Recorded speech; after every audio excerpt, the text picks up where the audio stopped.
The Broken Psychology of Liz Truss. We are learning about the limits of self-awareness at the furthest reaches of the human experience.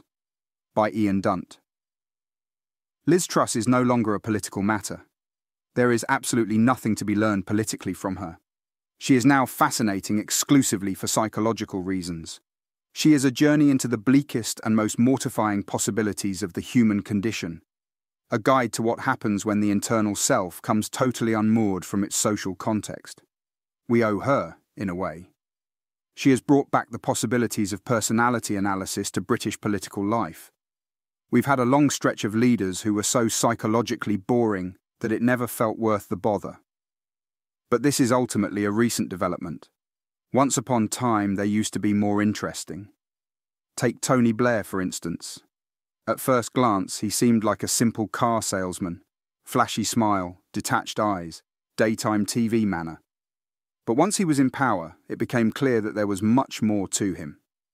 He believed firmly in the things he was proposing, but the things he believed firmly in never quite tallied up. There was the pragmatic centrism of his domestic programme, and the black and white fire and brimstone moral simplicity of his foreign programme. And behind all that, a messianic zeal and Catholic-tinged sense of mission. There was a lot to uncover in Blair. Even now, decades later, you can sit down and talk it out and come to really quite varied positions about what motivated him. Gordon Brown was easier to read, and yet deeply tragic in what that reading entailed. He was the genius who could not master the spotlight, nor control himself outside of it. You often see really successful partnerships composed of a backroom technical whiz and a front-facing salesman, the person who comes up with the idea and the person who sells it. Brown was the former, but demanded to be the latter. So he battled and bullied and sabotaged his own government until he could take it over, and then it all fell apart upon him, as if he'd been written by some unoriginal playwright. These two men were not just fascinating in their own right, but in combination. For years, the Blair-Brown psychodrama engulfed the country. The entirety of our policy debate took place within the shadow of their suspicions and resentments, their internecine power grabs and counterattacks. In terms of politics, it was extremely tedious. There really was barely any difference between them at all. But psychologically, it was fascinating. It had that exquisite sense of tragedy that comes from knowing that they could have accomplished so much more by working together than they ever did by fighting one another. And then the Conservatives came to power, and the psychological dimension of British political life dwindled. What was there to say, positive or negative, about these people that was in any way interesting? What facet of the human experience did they reveal which we hadn't seen countless times before? David Cameron was an entitled aristocrat, nothing more. His opinions were typical of his class, as were his skills and his assurance that they would all be allowed to play out to the greatest possible range in the society in which he lived.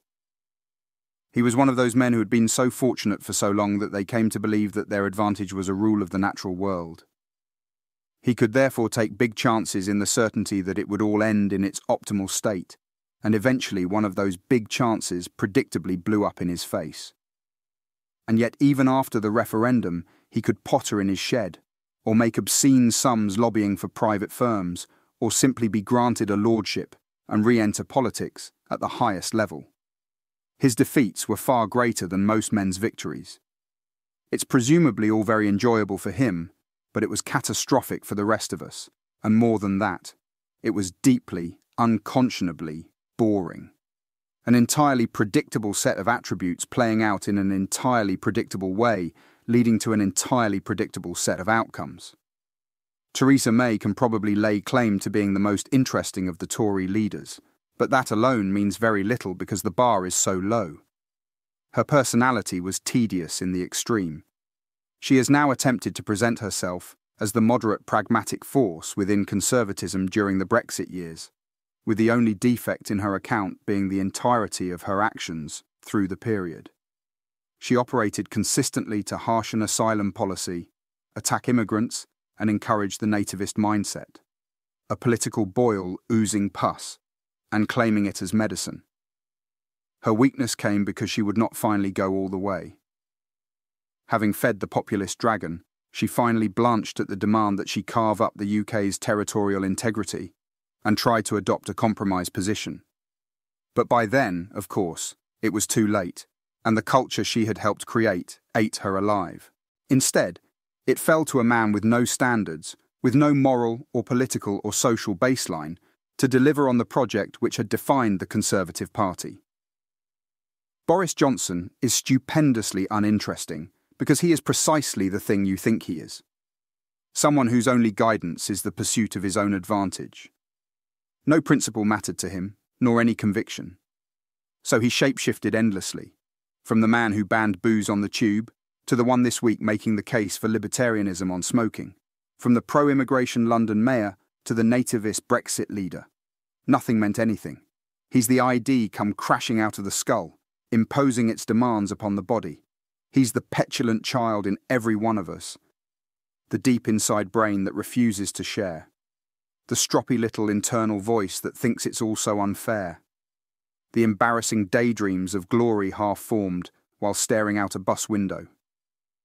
He is the retreat of British political culture back into the womb. Truss at first seemed like a joke, hapless, ineffectual, politically vacuous, genuinely mad, hopelessly uncharismatic. She wasn't even a bad politician. She was like a crude impersonation of a bad politician by a terrible actor. The layers of her inadequacy were endless. You would peel one away, principles say, or policy, and then find another lying underneath, a Russian doll made of shite. But there wasn't ultimately anything that interesting about her. She was ideologically unhinged, but then so what? Terribly common nowadays. She was shape-shifting and self-serving, but then who cares? She'd never be able to demonstrate those qualities to a greater extent than her predecessor. She was uncommonly inadequate in presentational matters, but then why fuss? We'd seen May cough her way through a disastrous conference speech, so this was hardly a new area for us. Truss embarrassed us all, made everyone poorer, and then pissed off. Story over. And yet it wasn't, because outside of power, she has become psychologically compulsive. We've all stopped listening to what she says when she does an interview. Instead, we find ourselves staring in disbelief at her eyes. There's nothing there. There isn't the faintest hint of embarrassment or self-doubt. There isn't a flicker of self-awareness. And it feels like we are learning something important about the limitations of self-awareness at the furthest reaches of the human experience. Politics demands a certain kind of imperviousness. Even journalism does to a certain degree. These are both jobs where a core part of your daily experience involves people telling you that you're a twat. They might do it on Twitter, or Facebook, or in a TV interview, or on the street, or even in the whip's office, but they will do it. Needless to say, you need a certain thickness to your skin for that. You need people with a very strong inner conviction in their own ability that insulates them from self-doubt. We're all engaged in this issue. If you have social media, you will understand it. If you're so thin-skinned that you cannot handle any criticism, you will die out there. It doesn't matter if you have 50 followers or 5 million. But if you harden the skin too much, you become almost psychotic, completely disconnected from the world in which you operate. There are certain commentators and columnists who have made this error. They've hardened past the point of psychological health, delving into the shallower waters of sociopathy. Truss is the logical end point of this process. Her mask has become her face. Her social self appears to have gone to war with her inner self and vanquished it in battle. All that is left now is the outer shell, a robot pursuing its mission long after its inventors have passed away. Perhaps the robot does not even know why it does these things. It is simply in its programming. People talk an awful lot of nonsense about failure nowadays. It's been absorbed into the dogma of wellness. The new consensus, especially from supposedly inspirational social media accounts, is that failure does not exist. It is simply the act of learning what it takes to succeed.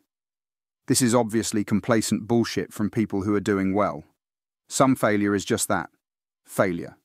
We weren't good enough, or smart enough, or athletic enough, or attractive enough, or, more frighteningly, our manner was wrong. We didn't quite socially fit in. People didn't want to work with us, and might never do. Sometimes we fail because we're shit at something, not because we're still learning how to do it. But there is a grain of truth in that attitude towards failure. Sometimes it will genuinely be part of an improvement process towards finding the right approach. And sometimes, this is much harder to accept, it is a sign that we are bad at something and should try something else. It is a demonstration of our limitations, requiring us to hone the skills we have in another direction. For what it's worth, I had this with news journalism. I was simply terrible at it. I would fail to spot news when it was staring me in the face. My manner was all wrong. I cared too much. I was eager, not for a side, but for what I considered right and wrong, and lacked the detached attitude which is probably essential for decent news journalism, certainly in Parliament. I found that once I committed to commentary, I could discover and incorporate news into that format much more effectively. Failure was helpful, even if it had to be preempted by a considerable period of self-loathing and crushed confidence. For us to develop any kind of positive result from failure, we need humility. We need to have enough vulnerability in us to recognize it. And we require confidence too, to accept that we fucked up, or that we were bad at something, rather than just swinging around blaming others for what we ourselves were responsible for. Truss casts around desperately for someone to blame: the Office of Budget Responsibility, the Bank of England, the Treasury, the former Permanent Secretary, the civil service in general, the financial markets, the media. She will make the most absurd, outlandish claims if it allows her to escape personal culpability. This demonstrates that her skin is not actually thick at all. It is too thin to allow a moment of genuine introspection. And for this reason, things will not improve for her. There are good lessons here, if we choose to learn them, about how to conduct ourselves in our own lives. There's a lot to learn about the impossible balancing act of confidence and humility, inner certainty and self-doubt, these seemingly impossible combinations of attributes which we must somehow master if we are to advance in the world, without becoming monstrous in the process. There are very good examples of how to fail and do it in a way that might lead to better outcomes in future. Truss has provided us with an extremely compelling psychological lesson. We should thank her for that, and then ideally she should fuck off.